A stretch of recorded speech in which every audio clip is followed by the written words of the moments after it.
The Champions Trophy has drawn to a close, but the next big cricketing extravaganza for the men is just some days away. IPL, or the Indian Premier League, is around the corner, and there are rumblings already as we head into yet another action-packed season. With whatever happened at the Champions Trophy, will it have a direct impact on the league? England's horror show at the Champions Trophy has resulted in their white ball vice-captain Harry Brook making a bold move. He's decided to give this season of the IPL a skip. He has said no to India's lucrative T20 tournament, the Indian Premier League, for the 2025 edition. Now, it obviously means another year of absence for Brook because he gave the league a miss last year, following his grandmother passing away, and after all the noise post his sudden withdrawal just days to kick off. The English batter had to make a statement revealing his reason to ditching the IPL for a second consecutive year.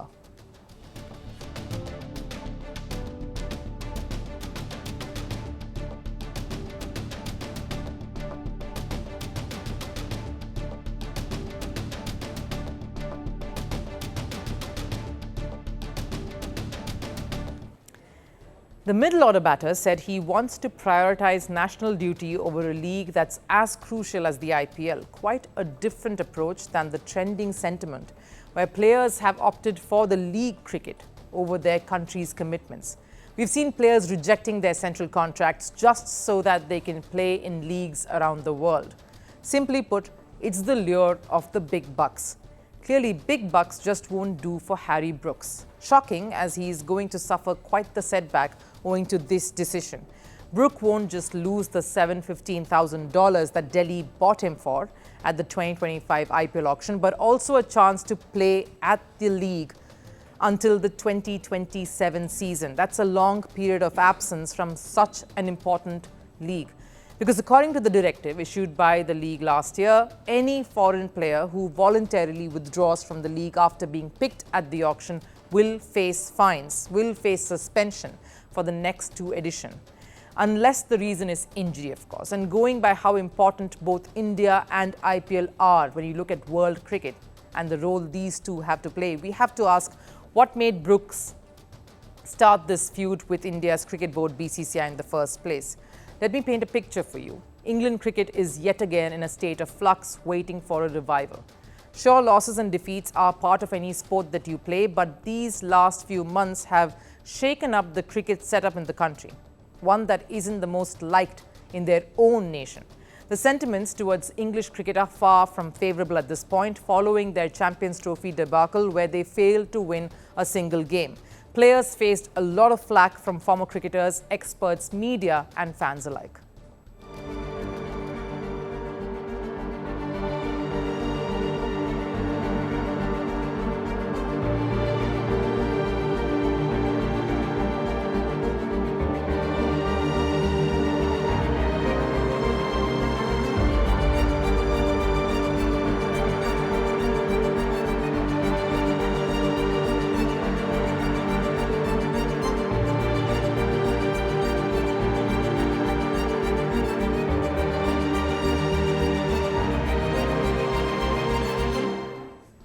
Their leader, Jos Buttler, had to step down from his role, and it's not been the first ICC failure for this country. Following their 2022 T20 World Cup triumph, the trajectory of England cricket has just been a downhill journey.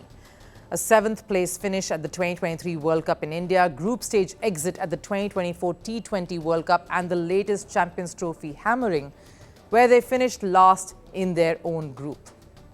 So English cricket has been in precarious position now for over 2 years. Their baseball approach has been questioned time and again, and they are yet to appoint their next captain in the white ball format. So it is a make or break time for cricket in England. But how have they come here?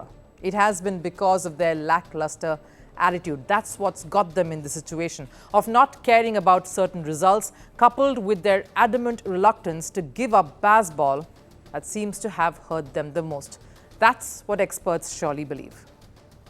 I completely and utterly understand why everybody loves seeing England lose. The arrogance of English cricket to decide that after striving for all that time to win a 50-over World Cup, you then decide that it's not important enough for your players to play. The arrogance of the England teams irritates me.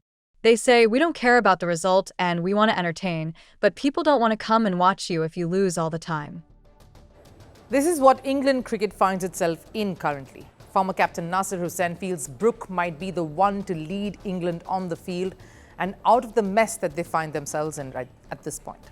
Rob Key may have spoken to him and said, "You have a lot on your plate. We may want you to captain." Who knows? He has got a lot on his plate coming up with a massive 9 months within India, Test series at home, and then the Ashes away. Now, I understand the intention to manage workload, especially for somebody like Brook who plays all 3 formats for England. But why skip the IPL? Sure, Brook may be seeking inspiration from Ben Stokes, who hasn't taken part in the IPL since 2023 to extend his Test career, that he captains. But Brook is a critical part of the T20 and ODI squads of England. So wouldn't playing with some of the best in the world at the IPL help him get into a better shape for his country?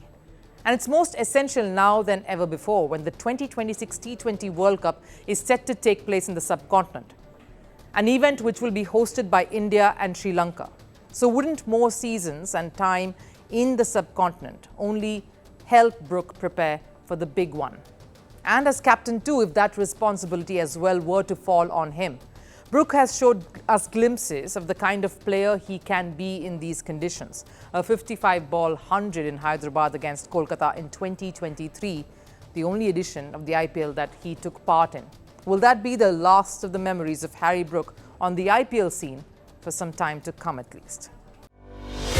Merci beaucoup. Hi, how are you? Very well, thank you. Thank you for being here. Namaste, Mr. President. Bharat ke logon ko meri namaste. How many people generally follow you in interviews? Typically in a month, we have viewers up to 150 million. That's more than twice the population of France. And in the last 2 years, we had 3 billion viewers. So I say, Laurent, this is your chance to be famous. You're on first post. One word to describe your equation with Prime Minister Modi. Amitié. As India and France work together, are you creating a new era of non-alignment in the technology space? India is a training superpower. 1 million engineers a year, more than all of Europe and the US combined. So we have that partnership. We have a partnership on the environment and the economy. We also have civilian nuclear programs, and that is something we've developed far beyond the France-India relationship. So we want to work together on AI.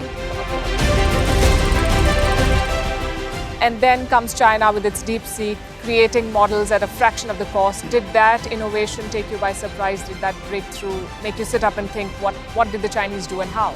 But what did DeepSeek do? They took everything that was already available from the last AI model, and then they recalibrated it. So are you going to ban Chinese AI in France? So we don't have this American approach of banning tech because of where it comes from.